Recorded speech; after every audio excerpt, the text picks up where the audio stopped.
भगवते वासुदेवाय। बाद में ऑडियो मिक्स करना है तो कर सकते हैं, एक दूसरे माइक में ठीक है, मोबाइल में रिकॉर्ड कर तो वो बाद में थोड़ा एडिटिंग का काम बढ़ जाएगा। ओम नमो भगवते वासुदेवाय। ओम नमो भगवते वासुदेवाय। ओम नमो भगवते वासुदेवाय। ओम नमो भगवते वासुदेवाय।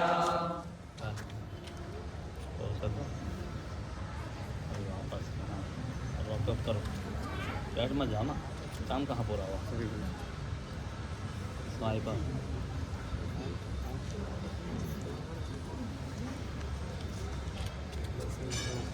एक भागवतम के दूसरे संत के पहले अध्याय का पहला श्लोक में पढ़ता हूँ।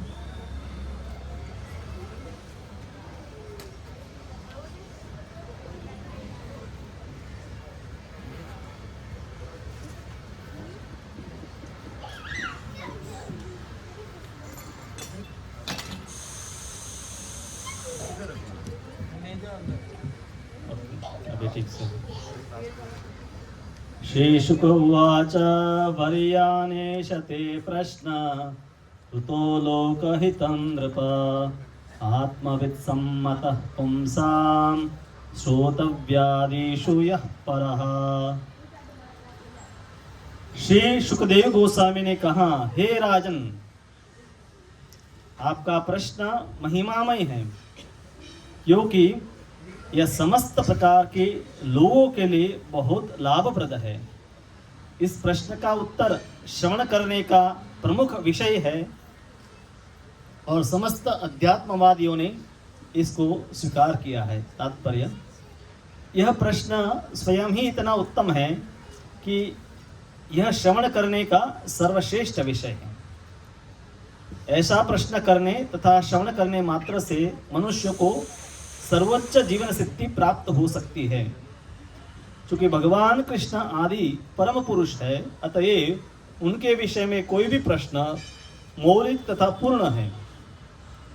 भगवान श्री चैतन्य महाप्रभु ने कहा है कि जीवन की चरम सिद्धि कृष्ण की दिव्य प्रेमा भक्ति प्राप्त करना है। चूंकि कृष्ण विषयक प्रश्नोत्तर मनुष्य को दिव्य पद प्रदान करने वाला है, अतएव कृष्ण दर्शन के विषय में महाराज परीक्षित के प्रश्न अत्यंत महिमामय हैं। महाराज परीक्षित अपने मन को पूर्ण रूप से कृष्ण में लीन करना चाहते थे और यह कृष्ण के असामान्य कार्यकलापों के श्रवण मात्र से ही संभव है। उदाहरणार्थ, भगवद गीता में कहा गया है कि कृष्ण के आविर्भाव, तिरोभाव तथा उनकी लीलाओं की दिव्य प्रकृति को समझ लेने के मात्र से ही मनुष्य तुरंत भगवत धाम को वापस जा सकता है और इस दुखमय भौतिक जगत में फिर कभी नहीं लौटता।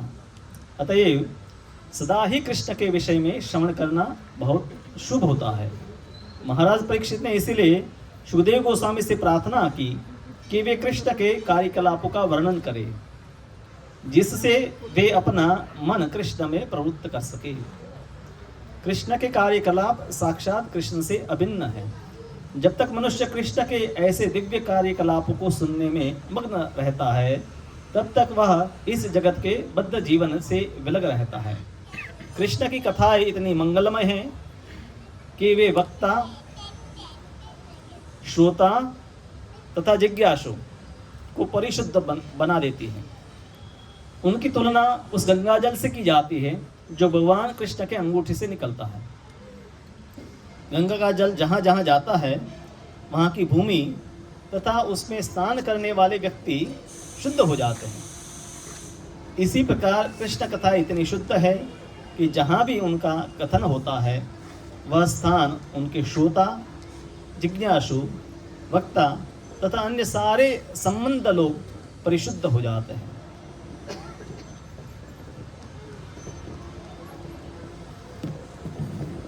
ओम अज्ञानतिमिरन्धस्य ज्ञानञ्जनशलाकया चक्षुरुन्मिलितं येन तस्मै श्रीगुरवे नमः। प्रश्न करने वाला,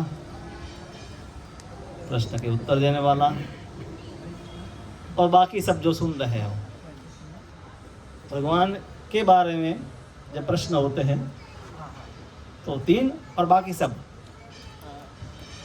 सबको लाभ मिलता है। भागवतम परीक्षित महाराज और सुखदेव गोस्वामी का संवाद है। बाकी सब सुन रहे हैं, क्या प्रश्न हो रहे हैं, क्या उसके उत्तर चल रहे हैं। जो प्रश्न करता है, नहीं करता है, उसको भी लाभ मिलता है, करता भी है उसको भी लाभ मिलता है, जो प्रश्न का उत्तर देता है उनको भी लाभ मिलता है, क्योंकि ये जो प्रश्न है वो भगवान कृष्ण के संबंध में है। आध्यात्मिक जीवन का एक बहुत महत्वपूर्ण अंग है। तद्विधि प्रणिपातेन परिप्रश्नेन सेवया उपदेक्षन्ति ते ज्ञानम ज्ञानिनस्तत्त्वदर्शिनः। व्यक्ति को चौथे अध्याय में बताया है कि गुरु के पास जाकर सेवा करके परिप्रश्नेन सेवया, सेवा के साथ जिज्ञासा करें। और वैदिक प्रणाली यही है ज्ञान प्राप्त करने की, गुरु और शिष्यों के बीच में आपस में संवाद। सिर्फ वन वे नहीं है, गुरु ने बोला और मान लिया। सब पूर्ण रूप से जब तक शंकाओं का, प्रश्नों का समाधान नहीं होता तब तक दृढ़ व्यक्ति नहीं बनता है। और जब प्रश्न कोई करता है तो गुरु को भी पता चलता है कि जो प्रश्न करने वाला है उसको भी क्या क्या पता चला है। हाँ, क्योंकि जिस प्रकार का ज्ञान होगा उसी प्रकार के प्रश्न होंगे। तो आज हम है ये विचार किया, ऐसे तो हर बार हम प्रवचन करते हैं और थोड़ा भक्तों से भी कई बार प्रश्न इसलिए हम नहीं करते हैं, प्रभु जी भी 8:30 हो गए हैं, जल्दी प्रसाद लेना है। हाँ, 1-2 प्रश्न पूरा करके पूछने वाले को भी लगता है एक प्रश्न करेंगे तो और 1 घंटा आधा घंटा चला जाएगा, इसलिए नहीं करना है। और यही हम लोग भी एक सुबह मंदिर में भागवतम क्लास होता है तो 9 बज गए तो फिर हम कोई प्रश्न करता है तो भी उनकी और टेढ़ी नज़र से देखते हैं। अब 9 बज गए, अब प्रश्न मत करो। और इसलिए मैं 8:30 बजे प्रवचन पूरा कर देता हूँ, आधा घंटा आपके पास है। और ये भी उससे होता है कि कई बार हो सकता है कि मैं जो बोल रहा हूँ और या कई ऐसे भक्त हैं कि जिनसे मैं परिचित नहीं हूँ, उनके मन में कुछ जिज्ञासा है, मैं कोई और एक विषय लेकर बोल रहा हूँ। हाँ, तो कुछ प्राथमिक बातें भी उनके मन में हो कि जिसको पहले उसको सुलझाना जरूरी है। हाँ, तो इसलिए हमने सूचना दी थी, आप सबने मैसेज पढ़ा होगा। तो कितने भक्त प्रश्न सोचकर या लिख कर आए हैं, आपने सोचा है तो भी चलेगा और अभी भी बना सकते हैं, आपके पास समय है, अभी भी प्रश्न कर सकते हैं। ठीक है, एक प्रश्न पहले एक साइड माता जी से, एक मैं प्रभु जी से लेंगे, दूसरा प्रश्न माता जी से, इस प्रकार से लेते रहेंगे।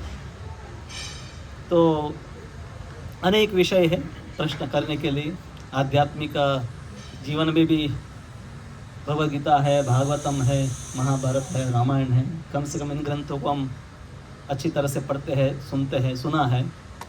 आध्यात्मिक जीवन के बारे में अनेक वैष्णव आचार्य, उनके जीवन के बारे में आधुनिक अनेक विचार प्रचलित है और उस संदर्भ में ऐसे अनेक विषय हैं। तो मैं प्रयास करूँगा श्रील प्रभुपाद जी के द्वारा, प्रभुपाद जी के 26 वॉल्यूम्स हैं कन्वर्जेशन के, प्रश्नोत्तरी के 26 पुस्तकें, अभी तो छपती नहीं है, प्रिंट नहीं होती है, ऑडियो में आता है। प्रभुपाद सुबह मॉर्निंग वॉक के लिए निकलते थे, सुबह के शहर। तो मॉर्निंग वॉक में प्रभुपाद के शिष्य हमको कई प्रकार के प्रश्न करते थे, कई व्यवहारू प्रश्न, कई फिलोसॉफिकल, जो कई बार प्रवचन में समय नहीं रहता है। तो ऐसे 26 पुस्तकें हैं पूरी, भगवद गीता जैसी 26 पुस्तकें हैं। प्रभुपाद कन्वर्जेशन, इसका नाम है प्रभुपाद कन्वर्जेशन। तो इसलिए प्रभुपाद जी हर व्यक्ति के, क्योंकि उनको जान भी पाए कि किसका क्या प्रश्न है, और इस प्रकार से उनको कई लोगों को व्यक्तिगत रूप से प्रभुपाद मार्गदर्शन भी दे पाए। ठीक है, शुरुआत करते हैं पहले लाइन से, पहले प्रश्न से। प्रभु जी, मैंने आपसे ही सुना था कि जो लोग भगवान को नहीं मानते उसे नास्तिक नहीं कहते, जो शास्त्रों को नहीं मानते उसे नास्तिक कहते हैं। तो शास्त्रों में सर अटूट विश्वास कैसे कोई जगा सकता है? ओके, पहला जो प्रश्न है प्रभु जी का कि आस्तिक और नास्तिक कई बार हम उसका अनुवाद लोग कैसे एथिस्ट अनएथिस्ट, जो विचार है आस्तिक, उसका मूल जो अर्थ है शास्त्रों को, वैदिक ग्रंथों को में जिसका विश्वास है कि ये अपौरुषेय है, ये दिव्य वाणी है, ये कोई मनुष्य के द्वारा सर्जित नहीं है, उसको परम प्रमाण के रूप में जो स्वीकार करते हैं वो आस्तिक है। और जो उन ग्रंथों की सत्ता को नहीं मानते हैं उनको नास्तिक कहते हैं। तो पहले तो एक प्रश्न ये भी है कि आपका इसमें अटूट विश्वास कैसे हो, पर साथ साथ में थोड़ा उसका आगे भी हम थोड़ा चलते हैं कि मान लीजिए कोई ईश्वर को मानता है, पर शास्त्रों को जब नहीं मानता है तो उसकी ईश्वर की धारणा प्रायः अनुमान प्रमाण के ऊपर ही आधारित होगी। क्योंकि कैसे उसने ईश्वर को जाना, किसी से सुना, उसका सोर्स का क्या था, उसने कैसे जाना, ऐसे आप आगे प्रश्न करते जाएंगे। तो अगर वो शब्द प्रमाण से नहीं आ रहा तो किसी न किसी व्यक्ति के मन की कल्पना होगी। तो इसीलिए ईश्वर में मानने वाले भी हैं, वो प्रायः है कैसे बहुत सारे हिंदू हैं, मंदिर भी जाते हैं, कहते भी हम हिंदू हैं, पर उनको शास्त्रों में विश्वास नहीं है। तो इसलिए वो भी नास्तिक ही है। वो अपने आप को आस्तिक कहते पर वास्तव में वो आस्तिक नहीं, क्योंकि उनकी जो श्रद्धा है वो राजकीय कारणों के कारण, कुछ लोग राजनेता है इसलिए उनके वो धर्म को मानते हैं, कुछ लोग समाज के कारण धर्म को मानते हैं, कुछ भय के कारण मानते हैं, पर उनको ठीक से उनकी श्रद्धा है, उनकी श्रद्धा बहुत ही मिश्रित होती है। तो इसलिए जब शास्त्र में विश्वास है और जब शास्त्र जो बताएंगे भगवान के बारे में, तो उससे व्यक्ति सही रूप से भगवान क्या है वो जान पाएगा। तो इसलिए बहुत सारे हिंदू हैं वो भी नास्तिक है, क्योंकि वो शास्त्रों को नहीं स्वीकार करते हैं। और ईश्वर को न मानने वाले तो दोनों में मिलेंगे, शास्त्र को मानने वाले हैं पर ईश्वर को नहीं मानते, ऐसे भी कुछ मूल रूप से ये है। अब शास्त्रों में हमारी श्रद्धा कैसे पक्की हो, वर्तमान में ये हम प्राथमिक कोर्स में भगवद गीता में कहते हैं कि भारतीयों का शास्त्रों में अटूट विश्वास था, और इसी को लॉर्ड मैकॉले या जो है उसने देखा, 1830 की बात है, कि हमने यहाँ पर 150 साल शासन किया, पर अभी भी ये लोग गुलाम नहीं हुए हैं। शासन हमारा चल रहा है, पर घर में तो ये लोग हैं अपने, इनके गुरुकुल चल रहे हैं, जो प्रथा है वो सब चल रही है, हमारी खान पान रहन सहन किसी को नहीं अपनाया, ये लोग मन से गुलाम नहीं है।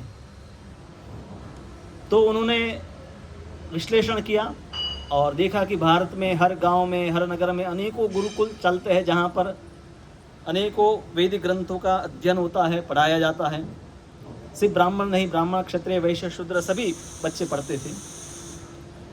हालांकि वो शिक्षा का प्रमुख कारण ये नहीं था कि सबको डिग्री लेनी थी, पर हाँ, लोग अपने व्यवसाय का भी पढ़ाई करते थे, और साथ में रामायण, महाभारत इत्यादि ग्रंथ जो जीवन के लिए है उसको भी अध्ययन करते थे, सीखते थे गुरु से। चैतन्य महाप्रभु के जब छोटे थे तो किसके पास जाते थे पढ़ाई करने, किसको याद है? ऐसे 5 साल के बालक थे तब वो पाठशाला में जाते थे। पाठशाला का नाम, पाठशाला के गुरु का नाम क्या है? उनके बाद में दीक्षा गुरु तो ईश्वरपुरी हुई, पर पहले उनके गुरु कौन थे? गंगादास पंडित। तो गंगादास पंडित ऐसे कई जो ब्राह्मण वो अपने घर में एक छोटी पाठशाला चलाते थे, जिसमें बच्चे अलग अलग आजू बाजू अड़ोस पड़ोस से आते थे, 20-25 बच्चे, और उनकी पढ़ाई होती थी। निःशुल्क होता था, कोई भी शिक्षा है उसका शुल्क नहीं होता था, और लोग है उदार मन से ब्राह्मणों को दक्षिणा, दान इत्यादि देते थे। गंगादास पंडित ने छंद शास्त्र के ऊपर जो पुस्तक लिखी अभी भी यूनिवर्सिटी में पढ़ाई जाती है। छंद मीटर जो संस्कृत में होता है, अनुष्टुप छंद, गायत्री छंद इत्यादि, तो उतनी प्रसिद्ध पुस्तक है, 500 साल पहले उन्होंने लिखी थी। और भी कई ग्रंथ वैष्णव आचार्यों ने लिखे हैं। तो शास्त्रों में श्रद्धा न होना वो एक नाम अपराध है। नाम अपराध में आता है ना, क्या नाम अपराध है? वैदिक शास्त्र और प्रमाणों का खंडन। वैदिक शास्त्रों अथवा प्रमाणों का खंडन करना। आप नहीं मानते मतलब उसका खंडन कर रहे हैं कि शास्त्र में बताया कि प्याज लहसुन नहीं खाना, तो कहा कि ये किसने लिखा है? हाँ, कई लोग यही कहते हैं किसने लिखा है? आपके शास्त्र में लिखा, शास्त्र किसने लिखा है? वो भी कोई मनुष्य ने लिखे होंगे। तो ऐसे आर्ग्यूमेंट आपको प्रायः हर दूसरे हिंदू से मिलेगी। कोई कुछ भी आप शास्त्रों में से कुछ नियम बताओ, तुरंत कहे किसने लिखा। तो धीरे धीरे जो पाश्चात्य जो शिक्षा के साथ ये मानसिकता सब में डाली गई कि ये शास्त्र है वो भी मानव सर्जित, मनुष्यों के द्वारा निर्मित ग्रंथ है और इसमें कुछ ज़्यादा ज्ञान नहीं है, इसलिए हमें अपने प्रत्यक्ष प्रमाण के ऊपर भरोसा करना चाहिए, जो इंद्रियों से हम देख सकते हैं, सुन सकते हैं, क्योंकि वो हमें दिखाई देता है। और शास्त्र में जो बताया है, पहले तो उसमें कई ऐसी वस्तुएं बताई गई जो समझ में नहीं आती है, तो उन्होंने विचार कर लिया कि नहीं ये काल्पनिक है। कुछ कम से कम कुछ तर्क से पहले तो हम कहते हैं कि आप शास्त्र में ऐसे कई बातें हैं कि जो तर्कसंगत है और आधुनिक विज्ञान से भी मेल खाती है, तो वहाँ से व्यक्ति शुरुआत कर सकता है कि चलो शास्त्र भी कुछ महत्वपूर्ण ग्रंथ है। पर ऐसी श्रद्धा जो है वो तो सुकृति के द्वारा ही आती है, और ऐसे भी है लोग कि शास्त्र मानने वाले भी है पर ईश्वर की भक्ति नहीं करते। हाँ, रावण, हिरण्यकशिपु, जरासंध, ये सब शास्त्रों को मानते थे, यज्ञ करते थे, पर भगवान की भक्ति नहीं करते थे। ऐसे भी है। तो उनका भी शास्त्र का, क्योंकि किस परंपरा से उसने सुना है, हाँ, किसी के शुक्राचार्य भी गुरु थे, हाँ, जैसे शंड प्रहलाद महाराज शंड और अमर्क जो है, तो शुक्राचार्य के पुत्र उनको पढ़ा रहे थे और नारद जी दूसरे गुरु थे। तो आप किस गुरु से भी शास्त्र सुन रहे हैं, वहाँ भी शास्त्रों के अर्थ बदल जाते हैं। तो वो प्रसिद्ध कथा है, नारद जी के पास, ब्रह्मा जी के पास मनुष्य, देव और असुर जाते हैं और कोई एक शब्द बोलते, क्या शब्द, द या द बोला, द, तो उन्होंने समझा कि द मतलब दमन करना, और मनुष्य ने समझा कि दया दिखाना, और असुर ने कुछ और समझा। सब ने अलग अलग अर्थ समझा। तो यही है कि अलग अलग लोगों का, इसलिए इवन प्रामाणिक वैदिक ग्रंथों को भी हमें प्रामाणिक गुरु के माध्यम से ग्रहण करना होता है। अन्यथा यही भगवद गीता, यही भागवतम को लोग बहुत ही अलग रूप से भी प्रस्तुत करते हैं। शास्त्र कल्प वृक्ष जैसे है, तो उस कल्प वृक्ष से नीचे बैठ कर कोई अगर जहर मांगेगा तो उसको वो भी मिल जाएगा। हाँ, कल्प वृक्ष आम का पेड़ है, आम मांगे तो आम भी मिलेगा, करेला मांगे करेला भी मिलेगा। तो ऐसा है कि कोई इन्हीं शास्त्रों से अपने मन की बात प्रस्तुत करना चाहता है तो वो उस प्रकार से उसका अर्थघटन कर लेता है। तो फिर तरीका भी है, साधु, शास्त्र और गुरु, चेक, तीन वस्तु चेक एंड बैलेंस करने के लिए कि साधु क्या बता रहे हैं, शास्त्र क्या बता रहे हैं और गुरु क्या बता रहे हैं। वो तीनों एक जैसे है तो हम समझ सकते हैं कि वो सत्य है। ठीक है माता जी, उससे दूसरा कोई प्रश्न?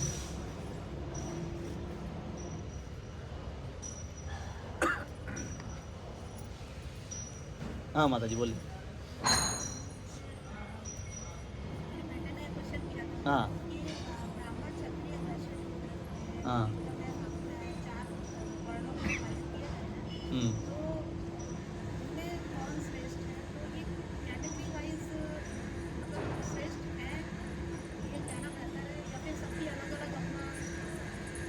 बहुत अच्छा प्रश्न है माता जी का। और सभी जो माता पिता है जिनके बच्चे मतलब चाहे बड़े हैं छोटे हैं, उनके लिए ये अति आवश्यक है कि वो पहले स्वयं ऐसे प्रश्न पूछकर अवगत हो जाए, क्योंकि बच्चों को स्कूल में एक प्रकार से पढ़ाया जाता है कि भाई ये कास्ट सिस्टम थी हिंदू में, हम ब्राह्मण थे, उन्होंने अपने आप को सबसे ऊपर रख दिया कि हम कुछ काम नहीं करेंगे, हम सिर्फ दान लेंगे। एक क्षत्रिय भाई हम तो रूल करेंगे, टैक्स कलेक्ट करेंगे और हम कोई कुछ काम नहीं करेंगे। वैश्य है, फिर व्यापारी थे, वो कहेंगे हम तो व्यापार करेंगे और मजदूर के पास खेती करवाएंगे। फिर सब कुछ काम का जितना व्यवहार था शूद्रों के ऊपर डाल दिया। हाँ, उसको पढ़ने नहीं दिया और बाकी 3 लोगों ने बहुत मज़े किए। हाँ, तो बहुत भ्रांतियाँ हैं। हाँ, और अभी भी बहुत सारे जो बुद्धिजीवी लोगों में भी इन विषयों का स्पष्ट ज्ञान नहीं है, बहुत ही भ्रांति है। भगवद गीता पढ़ते हैं तो वहाँ 18वें अध्याय में चारों जो वर्ण हैं उनके गुण और कर्म का वर्णन किया गया है। जो सत्वगुण प्रधान है वो ब्राह्मण है, जो रजोगुण प्रधान है वो क्षत्रिय है, जो रजो और तमोगुण का मिश्रण है वो वैश्य है, और तमोगुण की प्रधानता है वो शूद्र है। तो एक गुणों के अनुसार ये व्याख्या दी गई है। सत्वगुण, जैसे डॉक्टर के फैमिली में कोई बच्चा जन्म लेता है तो उसको डॉक्टर बनने की संभावना ज़्यादा है, क्योंकि ऐसा माहौल, ऐसी पढ़ाई पहले से होने की संभावना है। तो पूर्व काल में है प्राय ब्राह्मण परिवार, जैसे कर्ण है, उसको क्यों बाकी सब रथ चलाते थे, उनको कोई शौक नहीं होता था कि हम भी धनुष चलाए। कहा कि मेरी जगह पीछे नहीं है, मेरी जगह आगे नहीं है, मेरी पीछे जगह है। रथ में सारथी आगे बैठता है और पीछे रथी बैठता है, तो मैं पीछे खड़े रहने के लिए बना हूँ, हाथ में धनुष चलाने के लिए बना हूँ। वो अंदर से उसको होता था, क्योंकि वो गुण से वही है, क्षत्रिय है ना, कुंती महारानी का पुत्र था, सूर्य का पुत्र था। तो ये प्राय जीवों को उनके गुणों के अनुसार ही ऐसे परिवारों में जन्म मिलता है। कलयुग में क्योंकि वर्ण और आश्रम की व्यवस्था है काफ़ी विकृत हो गई है, टूट फूट गई है, तो इसलिए यहाँ पर हमें ऐसा हमेशा दिखाई नहीं देता। इसलिए भागवत में नारद जी बताते हैं कि यस्य यल्लक्षणम प्रोक्तम, जिसके जो लक्षण बताए गए हैं उसी के द्वारा उनका वर्ण का निर्धारण होना चाहिए। तो ये अब हमारा कई बार हमें होता है कि मैं ब्राह्मण हूँ, क्षत्रिय हूँ, वैश्य हूँ कि शूद्र हूँ। कलयुग में बहुत ही कठिन वस्तु ये हो गई है। पूर्व में क्या कि गुरुकुल में जैसे बच्चे हैं, माता पिता खास करके गुरु कुछ साल उनका ऑब्जर्वेशन करते थे तो देखते थे कि वो प्रायः सब अपने अपने वर्णों के अनुसार ही होते थे। पर जब ऐसी वस्तुएं ट्रांजिशन जो था, जैसे चाणक्य ने देखा कि चंद्रगुप्त है क्षत्रिय की योग्य है, हालांकि उस समय उनका समाज में कोई स्थान नहीं था, और चंद्रगुप्त तो एक बालक था कुछ 10-1 साल का, पर उन्होंने उसमें उस गुण को देख लिए, ये क्षत्रियों के गुण के योग्य है और राजा बनने के योग्य है, उस प्रकार का प्रशिक्षण दिया। अब कोई अन्य किसी बालक को चाणक्य लेकर करता तो वो नहीं बन सकता, क्योंकि उसमें वो गुण भी तो इसीलिए गुण को जानने के गुरु भी है, उन गुणों से शास्त्रों से अवगत होते हैं, तो इसलिए वो देख पाते हैं। और किसी को किसी एक वर्ण में होने से या दूसरे वर्ण में होने से किसी को कोई ये नहीं था कि मैं क्यों वो नहीं हूँ। हाँ, तो आज भी अगर एक स्थूल रूप से प्रभुपाद जी कहते हैं कि जो वर्तमान की व्यवस्था है समाज की, जिसमें प्रभुपाद का इंटेलेक्चुअल क्लास है, मर्केंटाइल क्लास है, एडमिनिस्ट्रेटिव क्लास है और लेबर क्लास है, तो यहाँ पर भी किसी बच्चे को हमका इंटरेस्ट है कि भाई तुम सिर्फ कॉलेज में जाओ और पढ़ाई करो और दूसरों को पढ़ाओ। कहना नहीं, मुझे फैक्ट्री में जाकर काम करना है। कहने मुझे फैक्ट्री में भी काम नहीं करना, मुझे खेती करनी है। नहीं भाई ये सब करना नहीं, मुझे तो लड़ाई करनी है।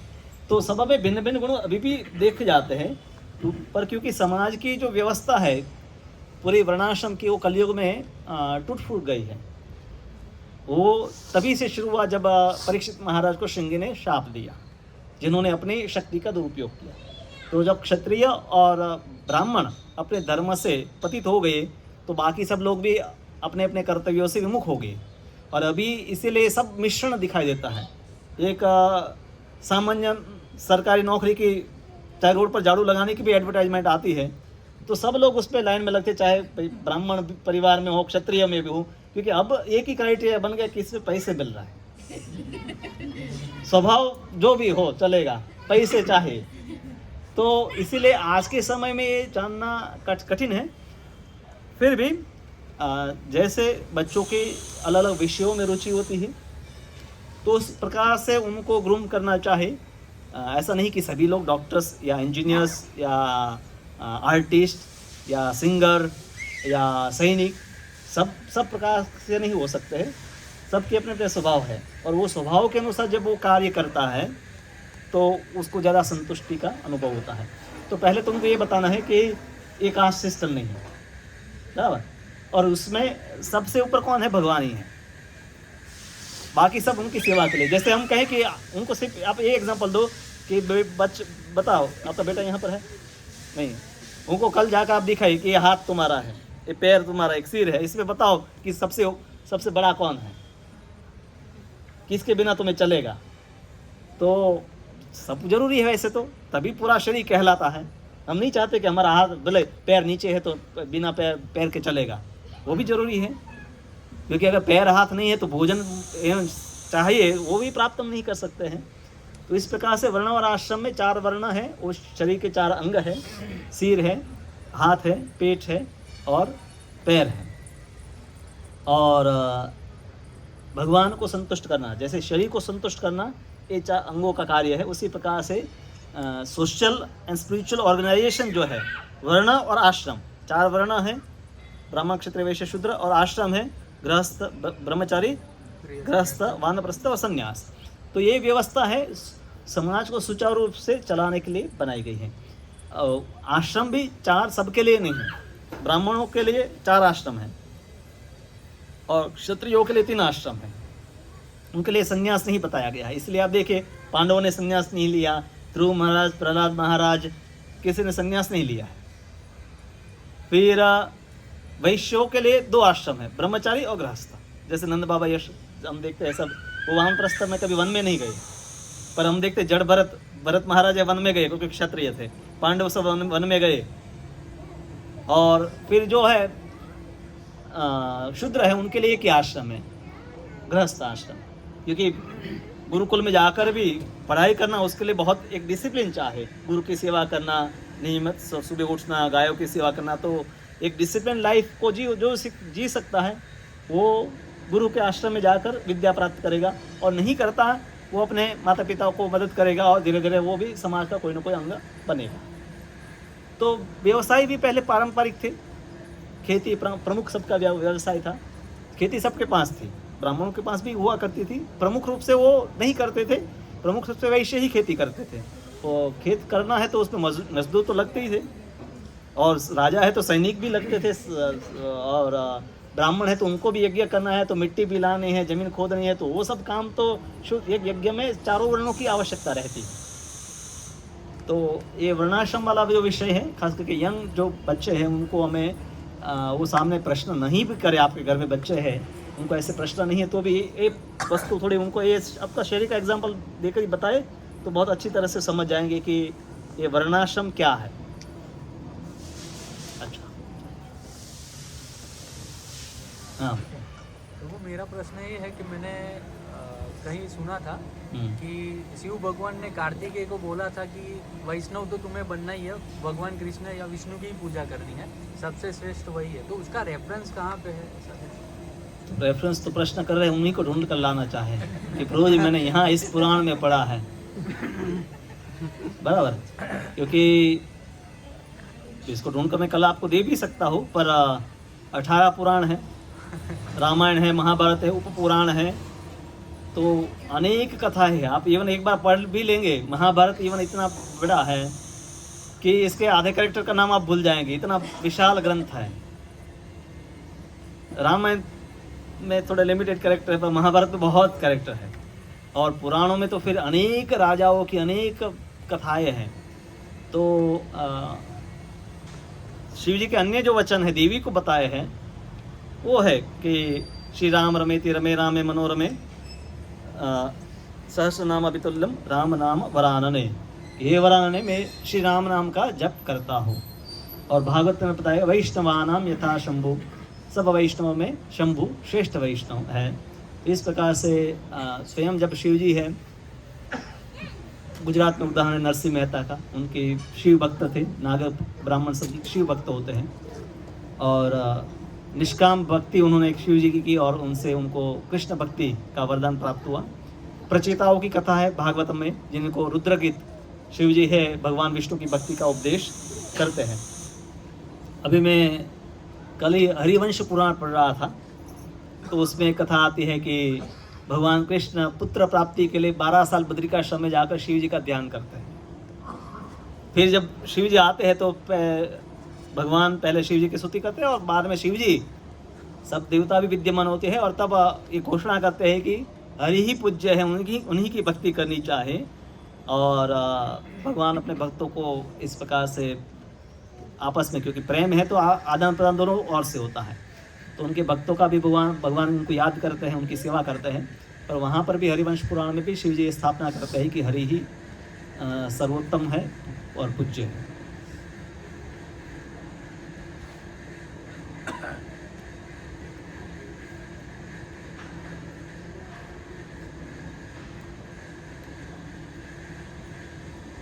आपकी बारी है। कोई प्रश्न है आप बताइए कीजिए। प्रश्न पूछेंगे तो कुछ और डिस्कस निकलेगा। नहीं, यहाँ पुरुषों में तो कई लोगों का प्रश्न है, पर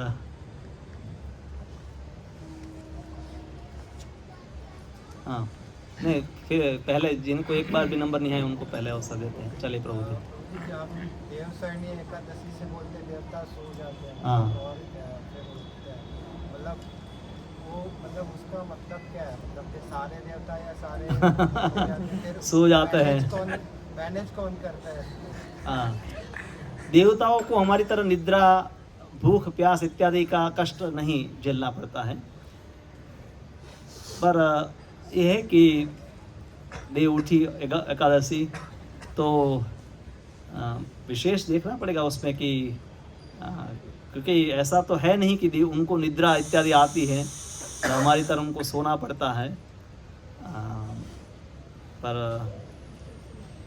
प्रश्न है तो ध्यान रखूँगा अगली बार में, इसका किसी को पूछना पड़ेगा, क्योंकि सुना है कि, पर साथ में ये भी है कि देवताओं को ये सब वस्तु ये नहीं होती है। लॉजिकल है, कई ऐसे तर्क हम लगा सकते हैं, और देवताओं के कार्य इत्यादि मनुष्यों के लिए समझना थोड़ा कठिन है कि वो कैसे कार्य करते हैं। हम यज्ञ करते तो कैसे वो भोजन प्राप्त करते हैं। वो स्थूल रूप से तो कुछ खाते नहीं हैं, क्योंकि उनका स्थूल शरीर ही नहीं है हमारी तरह, तो उनको स्थूल वस्तुओं का पानी पीना या इत्यादि। पर जब उनके वर्णन आते हैं तो उसी प्रकार से हम देखते हैं कि जैसे मनुष्य की तरह सब हो रहा है, पर फिर भी उनका जीवन काफ़ी भिन्न, हमारे संदर्भ में काफ़ी भिन्न रूप से उनका जीवन है। मतलब प्रभु जी आध्यात्मिक शरीर भी नहीं है, और उनका आध्यात्मिक शरीर नहीं है पर सूक्ष्म शरीर है। तो हमारे शरीर में 8 तत्व हैं। कौन से हैं? भूमि, जल, अग्नि, वायु, आकाश, मन, बुद्धि, अहंकार। पृथ्वी, जल, अग्नि, वायु, आकाश, मन, बुद्धि और अहंकार। तो मनस जो शक्ति है, मनस तत्व, मन, तो उस तत्व से ही उनका शरीर बना हुआ है। प्रेत इत्यादि है आकाश की तरह ही है, तो प्रेत हमें दिखाई नहीं देते हैं क्योंकि उनको स्थूल शरीर नहीं है। तो लोग कहते हैं प्रेत को मैंने देखा, पर एक्चुअली वो दिखाई नहीं देते हैं। तो सिर्फ उसका उपस्थिति का कुछ अनुभव किया जा सकता है अगर वो किसी शरीर में या कोई किसी वस्तु का आधार ले। भागवत महिमा में आता ना, धुंधुकारी जो प्रेत बन गया था तो एक वांस में आकर बसता है, क्योंकि उनके लिए कोई स्थान के बिना एक जगह पर रहना कठिन है, और क्योंकि इंद्रियां नहीं है तो उनके लिए कुछ वस्तुओं का भोग करना भी संभव नहीं है। पर देवताओं के पास अपने विशेष भगवान की द्वारा शक्तियाँ दी गई है, और इसीलिए उनका जो भोग है इत्यादि भी सूक्ष्म रूप से वो सब होता है। और जितना हम उन्नत जाते ऊपर जाते हैं उतना उत्कृष्ट सुख भोगते हैं। जैसे मनुष्य है, वो सुअर या कुत्ते बिल्लियों से हम समझते हैं कि हम उत्कृष्ट खाना खाते हैं, हमारे पास उत्कृष्ट रहने की व्यवस्था। भगवद गीता के पहले कोर्स में पहले नियम करते हैं ना कि आहार निद्रा भय मैथुनम सामान्य मिलता तो पशु भी नराणा। तो कौन सी वस्तु फर्क अलग है और कौन सी वस्तु समान है। तो हम कहते हैं भाई हमारे पास खाने की अच्छी सुविधाएं है, रहने की अच्छी सुविधाएं है, अपना बचाव करने की अच्छी सुविधाएं हैं।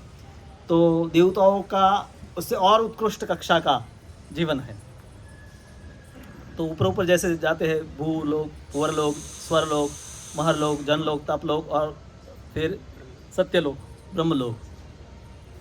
और ब्रह्मलोक के बाद ऊपर फिर देवी धाम, फिर महेश धाम। तो एक पुस्तक है, आपको पढ़ना है तो बृहद भागवतामृत। तो बृहद भागवतामृत में गोप कुमार, 2 ग्वाले जो व्रज में रहते थे, वो गुरु से दीक्षा प्राप्त करके उनके पास ऐसी क्षमता आ जाती है कि वो सभी लोकों में भ्रमण कर सकते हैं। तो पहले स्वर्ग लोक में जाते हैं, वहाँ भी देखते हैं कि वहाँ पर भी उत्कृष्ट कक्षा का सुख है, वहाँ भी भगवान की भक्ति हो रही है, सब देवता भी भगवान को प्रार्थना करते हैं। फिर वहाँ संतुष्ट नहीं होते, फिर ऊपर के लोक में जाते हैं, ऊपर के लोक में इस प्रकार से। तो हर लोक में जाते हैं, वहाँ पहले के लोक से कई गुना अधिक सुख और बेहतर जीवन है। फिर देवी धाम, महेश धाम में जाते हैं, और फिर वैकुंठ में जाते हैं, फिर अयोध्या में जाते हैं, फिर द्वारका, मथुरा और फिर ब्रज में जब जाते हैं तब उनको लगता है कि अब हम घर पर आए। तब तक उनको लगता है कि ये अपना स्थान नहीं है।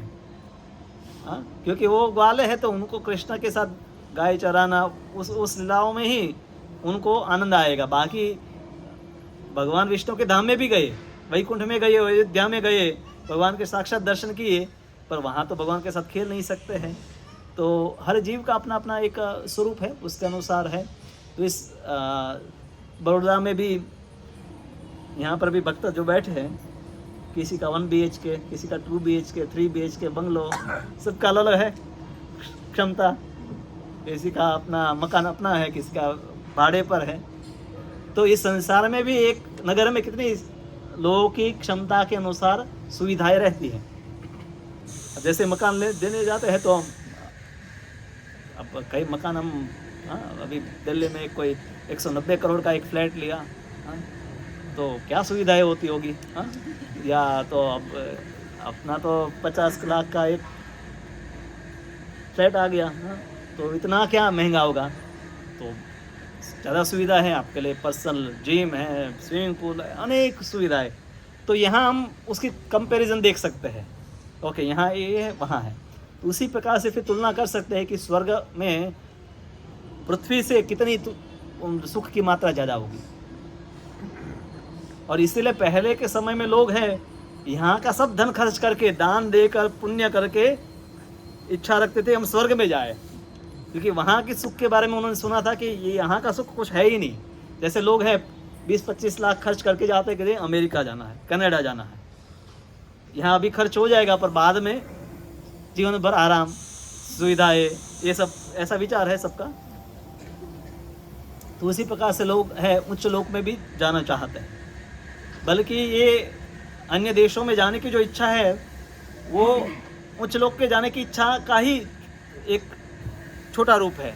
अब क्या कि शास्त्रों में लोगों को श्रद्धा नहीं, इसलिए अन्य लोक है या कैसे है उसका तो कुछ सुना नहीं है, और उसको जाने की पद्धति भी है वो शास्त्रों के अनुसार है, उसका लोग पालन नहीं करना चाहते हैं। तो लोग हैं या तो इसी संसार में कहीं ना कहीं दूसरे लोक में जाना चाहते हैं, या तो कहीं कृत्रिम प्रयास से अलग अलग जो ग्रहों के पर जाने का प्रयास चल रहा है कि हम चंद्रमा पर जाए या मंगल पर जाए, ऐसे विज्ञान को हम विकसित करें।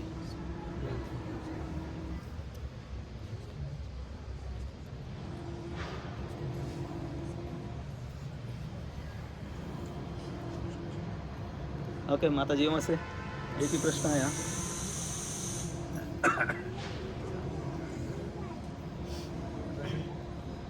चल रहा है ना, बंद हो गया। अब पावर सप्लाई पे क्यों नहीं चालू रखते हैं इसको?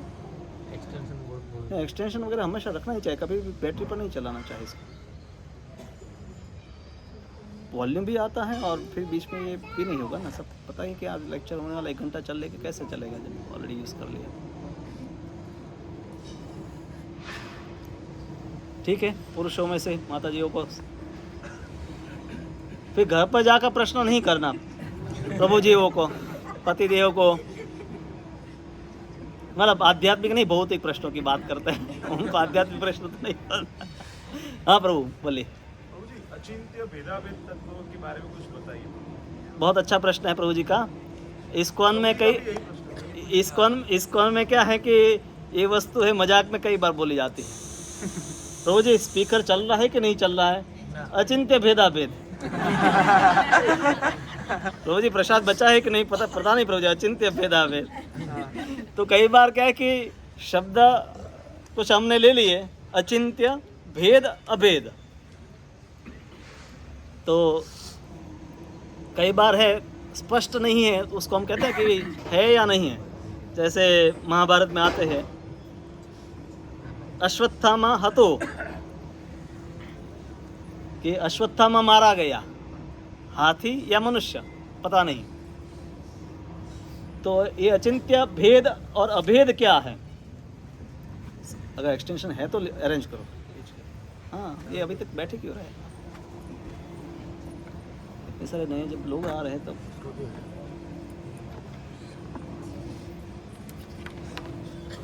थोड़ा आगे से आ सकते, पीछे यहाँ आसन में खाली जगह बहुत सारी है। आ जाए, बहुत सारी जगह खाली है।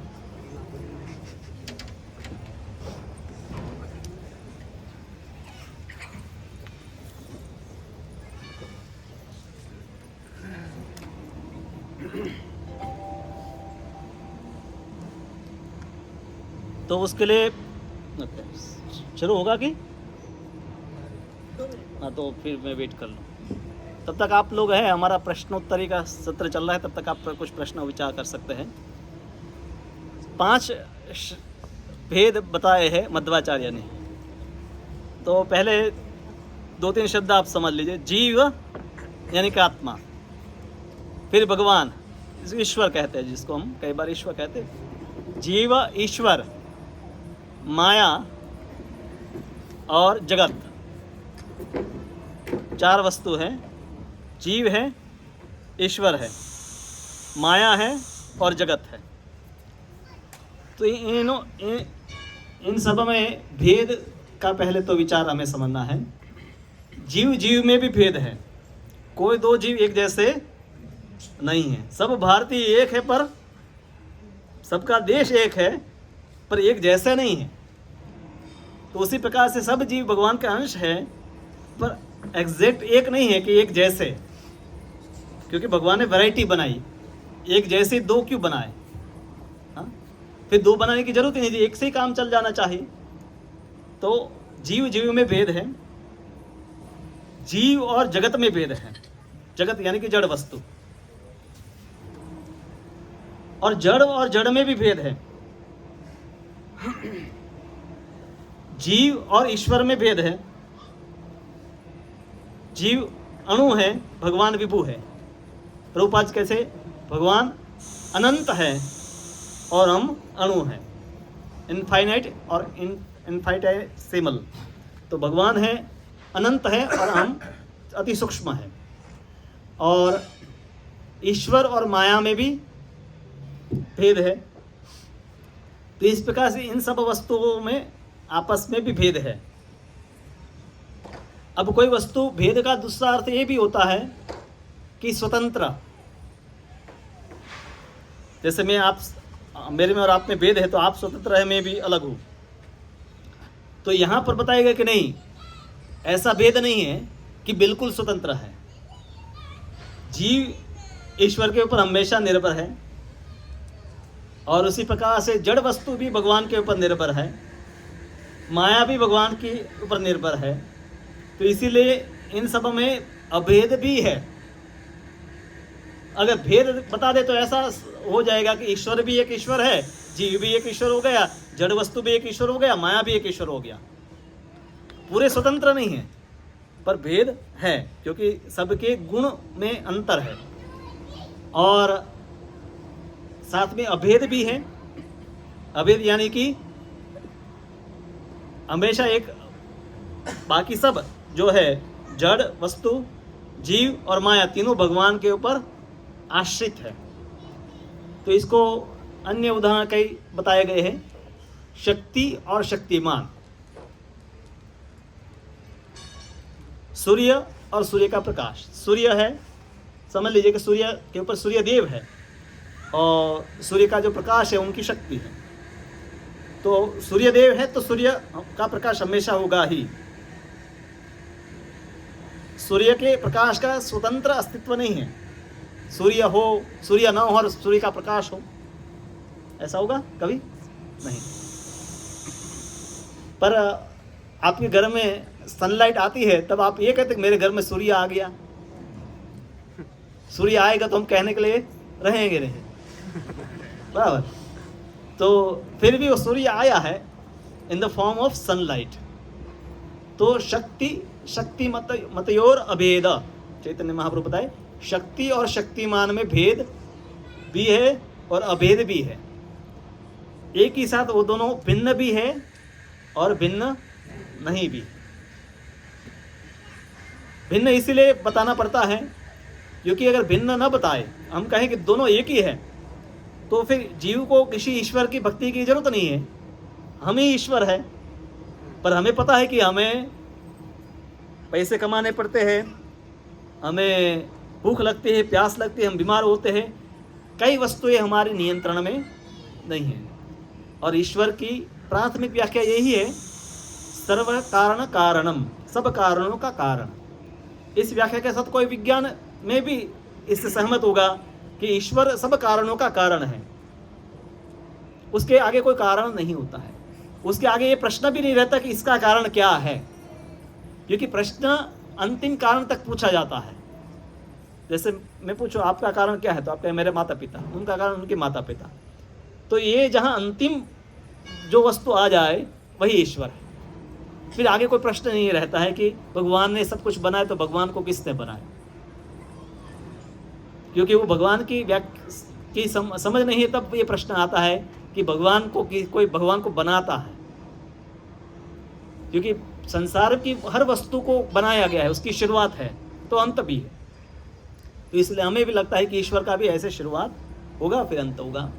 तो चैतन्य महाप्रभु ने विशेष रूप से ये जो सिद्धांत है वो स्थापित किया, अचिंत्य, जिनको मन और बुद्धि के द्वारा समझा नहीं जा सकता। अचिंत्य खलु भावाये ताम स्तर के न योजित। जैसे दूध खाने से आपको शक्ति प्राप्त होती है, समझना ऐसे कठिन है। कैसे गाय का दूध है, सफ़ेद पानी जैसा ही तो दिखाई देता है, चलो दूसरा भी कोई सफ़ेद पानी हम पी ले तो ऐसा पोषण मिल जाएगा, नहीं मिल जाएगा। तो उसमें कोई एक विशेष शक्ति है। अब अनेक प्राणियों का दूध है पर उसमें गाय के दूध का विशेष महत्व बताया गया है। अब वो अचिंत्य है, उसको विज्ञान के द्वारा भी समझना कठिन है, वो शास्त्र प्रमाण से उसको स्वीकार किया जा सकता है। तो जो वस्तु मन और बुद्धि या प्रयोग के द्वारा समझी नहीं जा सकती उसको कहते हैं अचिंत्य। तो अगर सब कुछ चिंत्य है तो वो मर्यादित हो जाता है। जिस वस्तु को मैं समझ लूँ, मतलब वो मेरी बुद्धि के से छोटी वस्तु है। तो भगवान को हम कहते हैं कि भगवान अनंत है, मतलब वो हमेशा अचिंत्य भी रहेंगे। कोई ये नहीं कह सकते कि मैंने भगवान को पूरा जान लिया। उपनिषद में बताया गया है कि जो ये कहता है कि मैंने ईश्वर को नहीं जाना, वही ईश्वर को जानता है। और जो कहता है कि मैंने ईश्वर को जान लिया, वो उनको बिल्कुल नहीं जानता है। लेकिन जान लिया वो ये जानता है, कहता है कि भाई ईश्वर इतना ही है, मतलब उसने नहीं जाना। और जो कहता है कि ईश्वर को मैं नहीं जाना, मतलब बहुत कुछ है कि मैं नहीं जानता हूँ, तो वही ईश्वर है कि जिसको तुम नहीं जानते हो, थोड़ा सा अल्प मात्रा में तुमने जाना है। तो चैतन्य महाप्रभु, क्योंकि भारत में प्रायः दो विचारधाराएं चलती है। कोई कहता है कि भेद है, दो है, ईश्वर है और जीव है, दोनों स्वतंत्र है, पर फिर दो सत्ता हो जाएगी। और फिर निराकारवादी वो कहते हैं कि एक ही है, दो नहीं है, एक ही है और वो तुम ही हो। मतलब हम वही है। हाँ, कई बार वो उपनिषदों के ऐसे वाक्य है उसका भी गलत अर्थघटन करते हैं। तत्त्वमसि, तत्त्वम असि, तत् दैट, त्वम यू, असि तुम वही हो। पर ये भगवान को ही बोला गया, आप वही है, जीव के लिए नहीं बोला गया है। या अहम ब्रह्मास्मि, पर ये आत्मा का कथन, जीव का कथन नहीं कि अहम ब्रह्मास्मि। भगवान ही अपने आप में बोलते हैं वही मैं ब्रह्म हूँ। सोहम, और तीसरा वाक्य जो है स अहम, वो मैं ही हूँ। तो ये भगवान ही के बारे में है, नहीं कि जीव भगवान बोलता है अपनी आइडेंटिटी के बारे में। तो ऐसे 3 वाक्यों का काफ़ी अर्थघटन लोगों ने गलत रूप से किया। फिर मध्वाचार्य रामानुजाचार्य आए जिन्होंने विशिष्ट अद्वैतवाद दिया, फिर मध्वाचार्य आए जिन्होंने द्वैतवाद दिया, और चैतन्य महाप्रभु आए उन्होंने सब मतों का सार निकालकर जो मत दिया, जो है अचिंत्य भेद अभेद तत्व। अचिंत्य जिसको सामान्य बुद्धि और मन से ग्राह्य नहीं समझा नहीं सकता। भेद, भगवान और उनकी शक्तियों में भेद है, पर शक्तिमान से स्वतंत्र नहीं है, इसलिए उनको अभेद भी कहते हैं। तो साइमल्टेनियसली वन एंड डिफरेंट, एक ही साथ अलग भी है और एक भी है। और इसीलिए अगर हम अलग बिल्कुल है तो फिर उनके साथ कुछ नाता ही नहीं हो सकता है। तो सभी शक्तियाँ भगवान से आती हैं, पर भगवान से आती है तो ऐसा नहीं कि भगवान में विकार हो गया। जैसे दूध में विकार डालकर उसका दही बन जाता है तो वो दूध नहीं रहता है, फिर दही रहता है। पर भगवान से जब जीव, माया, जड़ जो शक्ति है, जड़ जगत जो है वो आता है, तो ऐसा नहीं कि भगवान के अपने रूप में कोई विकार हो गया। तो इसको कहते हैं शक्ति परिणामवाद। तो शक्ति का परिवर्तन हो रहा है, नहीं कि शक्ति का विवर्तवाद है। उसमें कहते हैं एक शक्ति है वो ट्रांसफॉर्म हो गई, मतलब विकृत हो गई। तो भगवान अपने आप में विकृत नहीं होते हैं। पर भगवद्गीता में शुरुआत में बताया है कि भगवान, जीव, ईश्वर, प्रकृति, काल और कर्म के अलावा बाकी सब वस्तुएं शाश्वत है। जीव भी शाश्वत है, क्योंकि जैसे जब से सूर्य है तब से उसका प्रकाश है, तो जब से भगवान है तब से हम सब भी है। और इसलिए उनकी नित्य सेवा, उनकी नित्य भक्ति भी है। हा? जब से जीव है तब तक उनकी ये जड़ शक्ति भी है, जिससे संसार बनता है। ये कई बार बना है, बनता रहेगा, और अनंत काल से बन रहा है और बनता रहेगा। इसका कोई अंत नहीं है कि सृष्टि एक बार बनी, 10 बार बनी। और इसको मतलब अब क्या कल्पना आप ऐसी करने जाए, वो ही बताता है कि जैसे एक बालक है, अब वो जैसे कोई छोटा पानी का ग्लास लेकर समुद्र को खाली करने का प्रयास करे, ऐसा प्रयास है। अगर हम ईश्वर के बारे में कल्पना करने जाए, कल्पना से चलो तर्क लगाकर समझने का प्रयास करें, लॉजिक लगाए, मैथ्स कहीं कुछ फॉर्मूला लगाए, तो जैसे बालक है समुद्र को खाली करने का प्रयास करे, ऐसा प्रयास है। तो इसीलिए शब्द प्रमाण और जो साधना है उसी के द्वारा ईश्वर की अनुभूति होती है। ये थोड़े आप कुछ नए भक्तों के लिए ये शब्द थोड़े नए होंगे कि ये क्या अचिंत्य, भेद, अभेद, पर ये चैतन्य महाप्रभु ने जो सिद्धांत दिया उसको एक वाक्य में अगर बोलना है तो वो है अचिंत्य, सब बोले अचिंत्य भेद अभेद तत्व। तो इसलिए संधि करके बोलते तो हम ऐसा बोलते हैं अचिंत्य भेदाभेद, भेद अभेद, भेदाभेद तत्व। तो ये चैतन्य महाप्रभु के सिद्धांत का एक ही वाक्य में, हमारे जितने भी ग्रंथ है उनका एक वाक्य में के सार है। तो ये इसलिए भगवान और उनके नाम में भेद नहीं है। भगवान उनकी शक्ति है, वो तो उनका आध्यात्मिक शक्ति है, पर जड़ शक्ति में भेद है, उस प्रकार का भेद भी है। भगवान की अपनी आध्यात्मिक शक्ति या आध्यात्मिक स्वरूप में कोई भेद नहीं है। पर जब कोई जड़ वस्तु भी भगवान की शक्ति है और आत्मा भी भगवान की शक्ति है। आत्मा विभिन्नांश है, तट के उपस्थित है, और तट के इस पार भगवान है, इस पार माया है। तो हम दोनों में से किसी एक में होते हैं। ठीक है, और कोई प्रश्न माता जी आप लोगों को, किसी को प्रश्न? हमारा आज वैसे 8:30 हो गए हैं, पर फिर भी 1-2 प्रश्न चांस दे देते हैं आपकी ओर से। हाँ बोलो। हाँ हाँ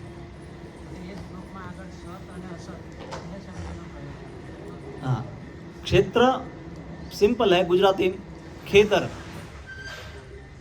खेतर जानना कौन? खेडूत। बराबर। क्षेत्र क्ष का ख कर दिया, गुजरात में, तो हमने उसको क्षेत्र कर दिया। क्षेत्र संस्कृत में मूल शब्द है क्षेत्र।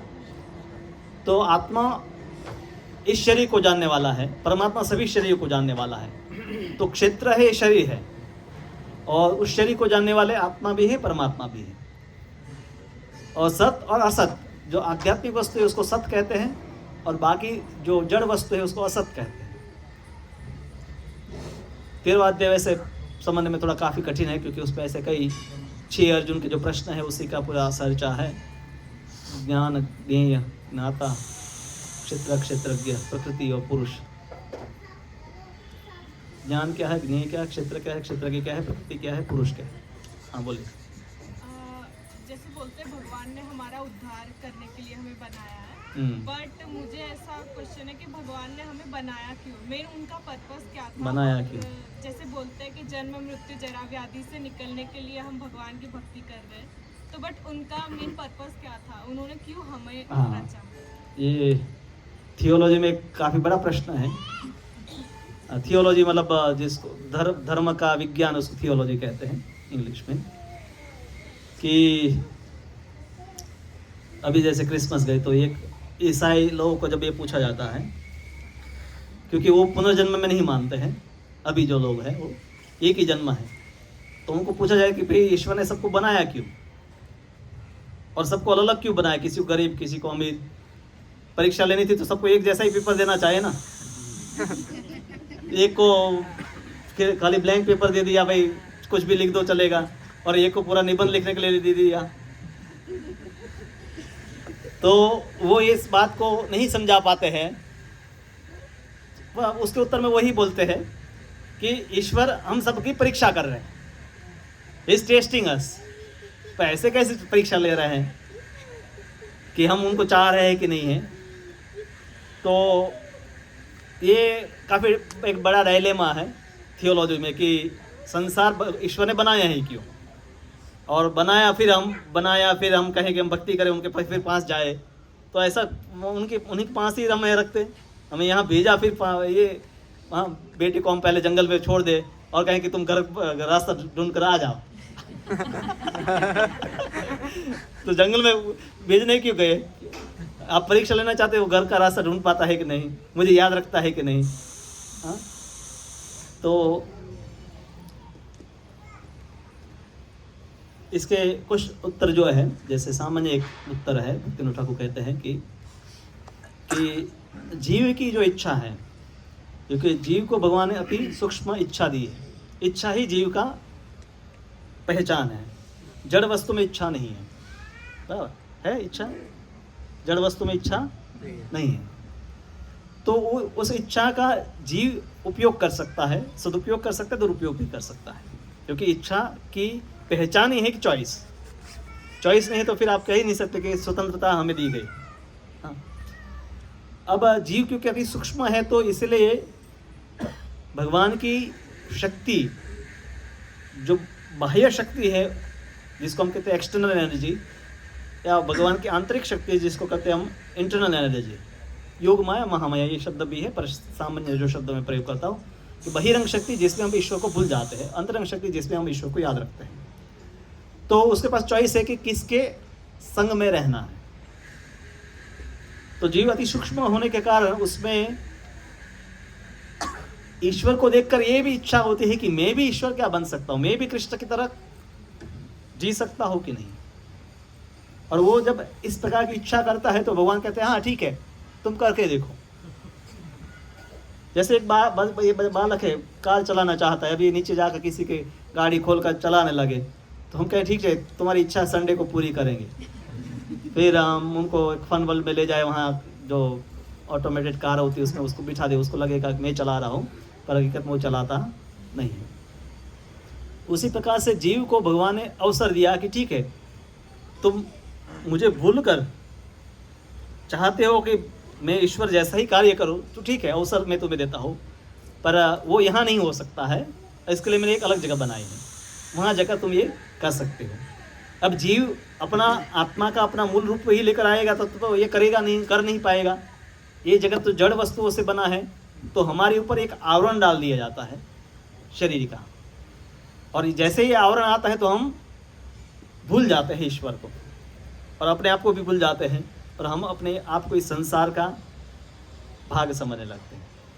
और यहाँ पर हम ईश्वर बनने का ही पूरा to control and to enjoy, भगवान की दो शक्तियाँ हैं कि भोग करना और नियंत्रण करना, हम भी वही करने का प्रयास करते हैं। तो बार बार इस प्रकार से जब कोई करता है तो फिर उसको मन में प्रश्न आता है कि क्यों मैं जो दुख नहीं चाहता फिर भी दुख आता है। फिर ऐसे वो जिज्ञासा करता है। अब पिताजी ने मान लीजिए बच्चे को जंगल में भेज दिया, पर साथ में अलग अलग जगह पर क्लूज डाल दिए, मैप लगा दिया, गाइड रख दिए कि जो बताएगा तुम्हारा घर का रास्ता कौन सा है, और क्लूज रख दिए कि जिससे वो जान सकता है कि मेरा घर कहाँ है, बराबर।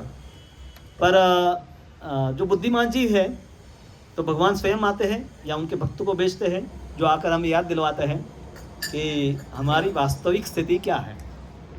और इसको हम समझ जाए तो जीव कृष्णदास से विश्वास, तो जीव जैसे विश्वास कर लेते मैं कृष्ण का दास हूँ, तो फिर उनके लिए संसार का बंधन और इसमें उलझने का कोई रहता ही नहीं। वो अपने मूल रूप में जीव भगवान के साथ ही हमेशा रहेगा। तो फिर वहाँ से जैसे कोई एक बार आग में हाथ डाला, आप में से कई लोग आग से जले होंगे, तो दूसरी बार जानबूझकर तो कोई हाथ डालने जाएगा आग में, हमें अनुभव हो गया है। उसी प्रकार से प्रायः जो जीव है वो ऐसा अनुभव करने के बाद वापस ऐसा अनुभव करना नहीं चाहेंगे।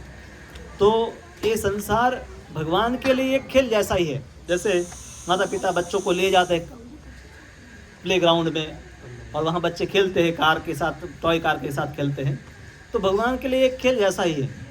पर हमारे लिए परीक्षा है हमारे लिए परीक्षा, हम अपनी चॉइस को बदले और समझे हमारी स्थिति को, तो फिर वापस इसी संसार में इसमें फंसना नहीं होगा। अब फिर भी हम इतने कन्विंस नहीं होंगे कि यार बस यही होगा। तो प्रभुपाद जी कहते हैं कि पहले आप कुएं में गिरे हैं तो बाहर निकलने का प्रयास करो, बाद में विचार करना कैसे गिरे थे किसने मुझे धक्का मारा था, किसने धक्का मारा था कि खुद गिर गया था।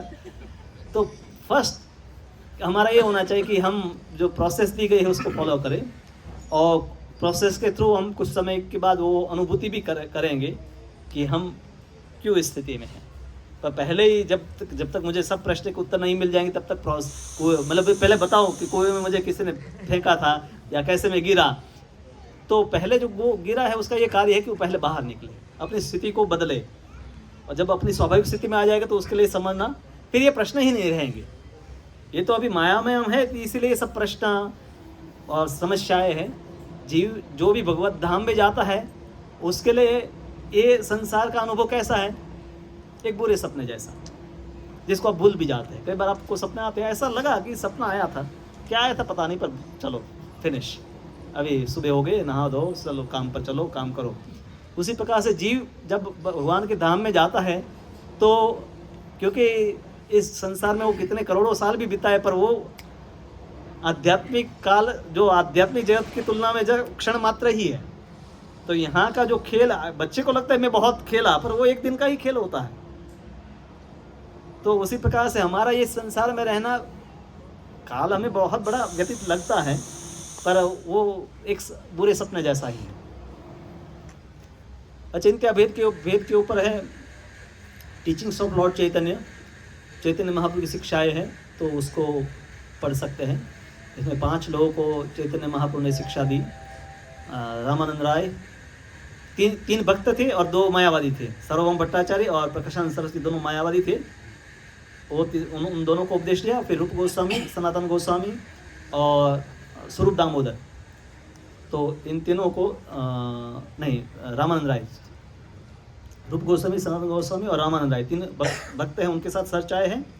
और 2 मायावादी थे, उनके साथ चर्चा है। तो उसमें आपको काफ़ी स्पष्ट हो जाएगा। और आपको विस्तार से चैतन्य चरितामृत, भागवतम इत्यादि तो है ही, पर टीचिंग्स ऑफ लॉर्ड चैतन्य भी इसका एक समरी पुस्तक है।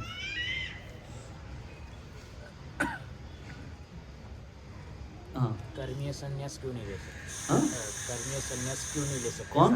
कर्मीय संन्यास, कर्मीय? कर्म के साथ संन्यास, कर्म के साथ संन्यास, लाइक आप संन्यास के लिए है, आप भगवद गीता का 18वें अध्याय का पहला श्लोक, अर्जुन का प्रश्न ये कि संन्यास क्या है और वैराग्य क्या है। तो उस पे जो प्रश्न है, कर्म से संन्यास नहीं है, कर्म के फलों से संन्यास लेना ही वास्तव में संन्यास है। क्योंकि कर्म से संन्यास लेना का प्रयोजन क्या है? अंत में फलों से आसक्ति छोड़ना। मान लीजिए आपने अपना घर परिवार छोड़ दिया, व्यापार छोड़ दिया, पर कहीं और जगह पर आकर दूसरा आपने सेटअप चालू किया, तो संन्यास नहीं हुआ।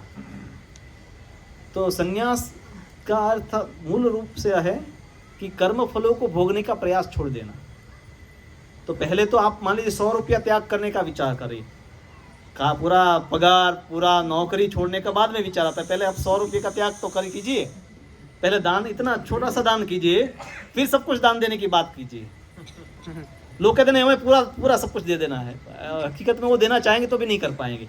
तो भगवान ने कहा कि पहले छोटी सी शुरुआत करो, पहले कुछ अर्पण करो, पत्र पुष्प फल जल, इतना मुझे अर्पण करो, फिर थोड़ा समय दो, फिर थोड़ा और समय दो, और समय दो, फिर धीरे धीरे आओगे तो तब पूर्ण समर्पण भी होगा। 1 घंटा भी लोग नहीं देना चाहते हैं, 2 घंटा बताते हैं कि 2 घंटा आप दीजिए, हर रोज माला कीजिए। तो आप पहले 2 घंटा भगवान को दीजिए, फिर धन उपार्जन करते तो उसमें कुछ धन है, यहाँ प्रसाद बनता है तो उसमें भक्तों को भोजन करवाने में खर्च कीजिए, पुस्तकों को वितरण करने में खर्च कीजिए। कर्म फलों को आप भगवान की सेवा में प्रयोग करने लगे, संन्यास की भावना ही आप प्राप्त कर लेंगे। इससे प्रयोजन यही है संन्यास का कि मन वचन और कर्म से भगवान को समर्पित। संन्यास त्रिदंड रखता है, उसका अर्थ यही है, तीनों प्रकार से भगवान को समर्पित। ओके, यहाँ पूरा करते हैं। और कोई माता जी में से कोई किसी को प्रश्न है तो अंतिम चांस, 9:45 हो गई है। अगली बार प्रश्न लिख कर रखना, नेक्स्ट टाइम जब आऊँगा तो पहले से 1 आध हफ्ते पहले बता कर रखेंगे तो आप लिख कर रखेंगे। हाँ, हाँ, याति महाराज की स्टोरीज है, बहुत ही लंबी है, मतलब उसके लिए कई 17 जा सकते, इतनी लंबी स्टोरी है। तो भागवतम में 9वें स्कंद में संक्षिप्त दी गई है, विस्तार से पढ़ना है तो महाभारत में पढ़ सकते हैं। तब तो रेफरेंस मैंने बता दिया, आप पढ़ लीजिए।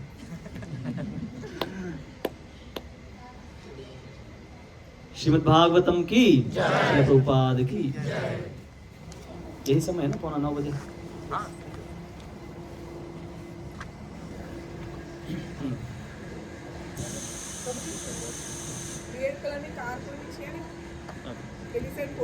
रेड कलर की कार किसी की है? हाँ ठीक। रेड कलर का कार किसी का है? किसका? रेड कलर का सामने से किसने पार्किंग की है? हाँ, फोर व्हीलर कौन है बता देना, उसको कर दो ना। संजय, उनको आर पहने दीजिए। संजय भाई नहीं, अभी पहले अनाउंसमेंट पहले करवा देना।